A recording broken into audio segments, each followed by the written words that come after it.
अस्सलाम वालेकुम गाइस, ये हमारी सेकंड वीडियो इम्तियाज़ भाई के साथ। ये वीडियो स्पेशली उन भाइयों के लिए जो स्टडी वीज़े पे तो आ जाते हैं, यहाँ पे स्टडी करते हैं, लेकिन स्टडी के साथ जो आपका स्पेयर टाइम होता है वो आप लोगों ने कैसे यूटिलाइज़ करना है। मतलब है कि इम्तियाज़ भाई, जब आपकी क्लासें शुरू होती हैं वीकली आपकी कितनी क्लासेस होती हैं? तो वीकली हमारे असल में हम सुपरवाइज़र के साथ अटैच है तो हम 5 दिन यूनिवर्सिटी जाते हैं, लेकिन आपको यहाँ पर डिफरेंट स्टडीज़ टाइम मिलते हैं। लेकिन रात टाइम आपको फ्री होता है, रात टाइम तो कोई क्लास नहीं होती, सिर्फ 9 to 5 आप यूनिवर्सिटी जाते हैं।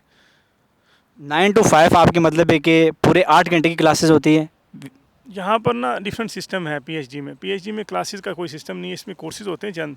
तो आपने वो कोर्सेज पूरे करने होते हैं 3 साल के अंदर, तो आपने ज़्यादा टाइम सुपरवाइज़र अपनी रिसर्च के साथ गुजारना होता है। जो मास्टर वाले होते हैं वो क्लासेस देते हैं ज़्यादा, तो उनका भी शेड्यूल ये होता है कि वो हफ्ते में 3 दिन क्लासेस या 4 दिन क्लासेस दे रहे होते हैं। इतना टफ शेड्यूल नहीं है यहाँ पर, इतनी टफ स्टडी नहीं है।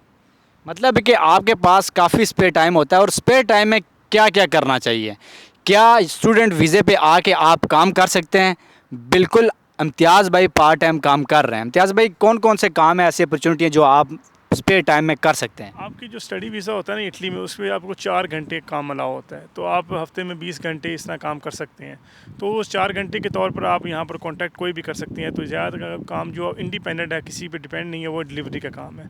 तो आप यहाँ पर आएँ, अपनी डिलीवरी, ये ग्लोवो, डिलीवरो, इसके नाम से आईडीज़ हैं, वो आईडी बनाएँ।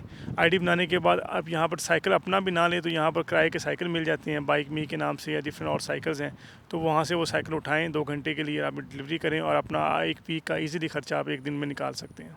मतलब आपका नॉर्मल कॉन्ट्रैक्ट भी हो सकता है बाहर किसी भी, मतलब है कि आप फार्म में चले जाएँ, किसी फैक्ट्री में चले जाएँ, किसी रेस्टोरेंट में चले जाएँ। हाँ, अगर आपके पास टाइम है, आप स्टडी से मतलब वापस टाइम है, तो आप ज़रूर 4 घंटे कॉन्टैक्ट कर सकते हैं, किसी के भी साथ कर सकते हैं। तो आप काम करें। मैं तो ये कहता हूँ कि जब बंदा यहाँ पर आ गया है तो उसको काम करना चाहिए, उसको अपनी स्किल्स पे काम करना चाहिए। पाकिस्तानी वो कौम है जो वक्त को ज़ाया करते हैं, हम प्रायोरिटाइज़ नहीं करते। हम 8-8 10-10 घंटे वीडियोस देख लेते हैं टिकटॉक पे, फजूल में जिनका बेतुका कोई फ़ायदा भी नहीं होता। हम स्किल्स पे काम नहीं करते। तो पाकिस्तानियों को चाहिए, मोस्टली मैं ये रिकमेंड करूँगा कि आप स्किल्स पे काम करें। तो मैंने जितने भी यहाँ पाकिस्तानी देखे हैं ना, तो वो पाकिस्तानी, चाइनीज़ और बंगाली यहाँ पर ज़्यादा हैं। तो जो ये चाइनीज़ हैं या बंगाली हैं, ये कोशिश करते हैं कि हम कोई चीज़ बेचें, सेल करें। इनके बिज़नेस हैं यहाँ पर, ये छोटी छोटी दुकानें बना लेते हैं। ये बंगाली हो गए, ये अरबी हो गए, अरेबिक जितने भी हैं। ये पाकिस्तानी क्या काम करते हैं, मज़दूरी करते हैं ज़्यादा। तो आप पाकिस्तानी एंटरप्रेन्योरशिप की तरफ नहीं आते। हमें कोशिश करनी चाहिए कि हमें अपना फ़ारिग वक्त में स्किल सीख के अपना आगे अपने आप को लेके बढ़ना चाहिए। जी, जी, बिल्कुल इस तरह, क्योंकि हम यहाँ पर आए हैं, परदेस काट रहे हैं, हमारा कोई और काम तो होता नहीं है। छुट्टी वाले दिन हमने कौन सा यहाँ पर कोई एंजॉय करना है या कुछ तरह एंजॉय करें, लाज़मी करें। आप एक दिन रखें, मंथ में 1 दिन 2 दिन आप एंजॉय करें, डिफरेंट सिटीज़ में जाएँ। यहाँ पर ट्रैवलिंग करें। हाँ, ट्रैवलिंग क्योंकि बहुत आसान है। आप ये देखें कि कुछ कंपनीज़ हैं, अगर आप मैं यहाँ से यूरोप के किसी कंट्री में जाना चाहूँ, 27 मुल्कों में मैं जा सकता हूँ। तो आराम से यहाँ पर मैं ट्रेन की टिकट या ट्रेन या हवाई जहाज़, जो मतलब एरोप्लेन है, उसकी टिकट लूँगा ना, तो 30 यूरो की रिटर्न टिकट मिल जाती है।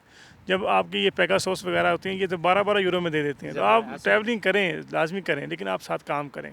आप अपना टाइम मत वेस्ट करें। जी, जी, क्योंकि यहाँ प्रदेश में जब आ ही गए हैं, घर-बार नहीं है, तो कोशिश करें कि आप मैक्सिमम रेवेन्यू इकट्ठा करें, ताकि आपको बिज़नेस में लगा सकें और आराम से अपनी लाइफ़ को जो आगे सेट कर सकें।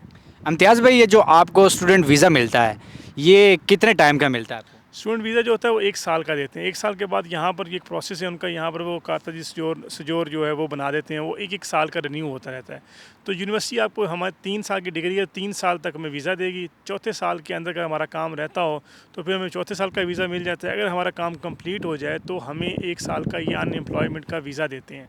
अनएम्प्लॉयमेंट वीज़े में 900 यूरो ये खुद देते हैं कि आप अपनी जब वर्क तलाश करें, तो आपके 5 साल कंप्लीट हो जाते हैं। इस तरह 5 साल के बाद आप पीआर के लिए अप्लाई कर सकते हैं। मतलब पीआर जो होती है, कारतारी सुजोर्नो जिसको बोलते हैं यहाँ पे, जो सुजोर्नो होती है फॉरएवर होती है, वो एक्सपायर नहीं होती।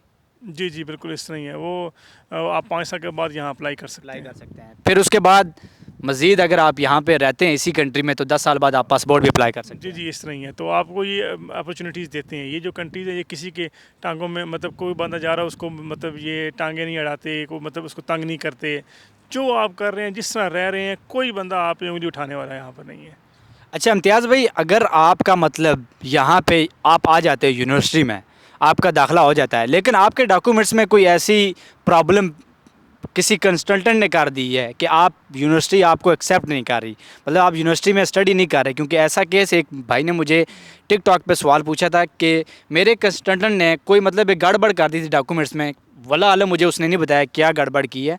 वो यहाँ पे इटली में आ गया है, लेकिन यूनिवर्सिटी ने उसको एक्सेप्ट नहीं किया। यूनिवर्सिटी ने उसको बोल दिया कि आप यहाँ पे पढ़ाई नहीं कर सकते, स्टडी नहीं कर सकते। वो अभी यहाँ पे काम कर रहा है, तो क्या उसका आगे डॉक्यूमेंट्स रीन्यू हो पाएंगे कि नहीं, क्या आप कहते हो? आपका कोई एक्सपीरियंस है? जी, इस तरह है, लोगों के साथ हो जाता है इस तरह, मतलब कि मतलब ड्रॉप आउट भी हो जाते हैं, एडमिशन नहीं होता या कैंसिल हो जाता है एडमिशन, तो उसको इस इटली को एज ए प्लेटफॉर्म यूज़ करें। अपने एक्सपेंसेस वगैरह जो हैं जो वो आप काम करके करते रहें, लेकिन साथ अप्लाई करते रहें, मतलब दोबारा अप्लाई करते हाँ, हैं। दोबारा अप्लाई करें, अपना जो चीज़ है डॉक्यूमेंटेशन है उसको ठीक करके, या जिस तरह भी, क्योंकि स्टडी आपके जो एजुकेशन डॉक्यूमेंट्स होते हैं वो होते हैं, आपको पासपोर्ट होता है, ये चीज़ें होती हैं। तो आप यहाँ इसको प्लेटफॉर्म के तौर पर लें और यहाँ से पाकिस्तान वापस ना मूव करें, मैं तो ये मशवरा दूंगा। वापस यहाँ से नहीं भेजेंगे आपको? ये तो कंफर्म है कि आप जब इटली में आ जाते हैं आपको वापस डिपोर्ट नहीं करेंगे, भेजेंगे नहीं। अगर आप स्टडी करते हैं, स्टडी के साथ काम करते हैं, आप अपने डॉक्यूमेंट्स इजीली चेंज करवा सकते हैं। जी जी, यहाँ लोगों ने नाम तक चेंज करवा लिए हैं।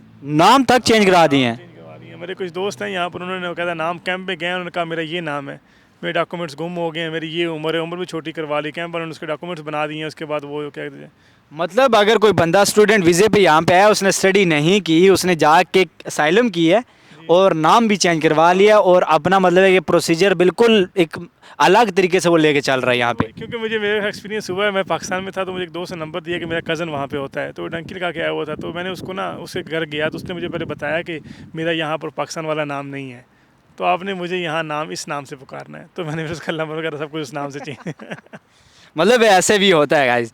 तो आप लोग स्टूडेंट वीज़े पे यहाँ पे आ जाते हैं, आप बेफिक्र होके आए, यहाँ पे आपके डॉक्यूमेंट्स चेंज भी होते हैं, आपको वापस जाने की फ़िक्र छोड़ दें, क्योंकि भाइयों ने मुझसे पूछा कि यार हमें डिपोर्ट तो नहीं करेंगे।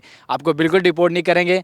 आप अपने डॉक्यूमेंट्स यहाँ पे बेहतर भी कर सकते हैं, मतलब उनमें चेंजेस भी कर सकते हैं, दोबारा अप्लाई कर सकते हैं। एक और बात यह है कि यहाँ पर बाकायदा लोग मतलब प्लान करके आते हैं, कपल्स प्लान करते हैं, दोनों मियाँ बीवी कि हमने इस यूनिवर्सिटी में अप्लाई करना है, तो हमारे जो इस यूनिवर्सिटी में बाकायदा लोग मियाँ बीवी के तौर पर आए, मतलब बेगम ने भी यहाँ अप्लाई किया और बंदे ने भी यहाँ अप्लाई किया, वो रह रहे हैं।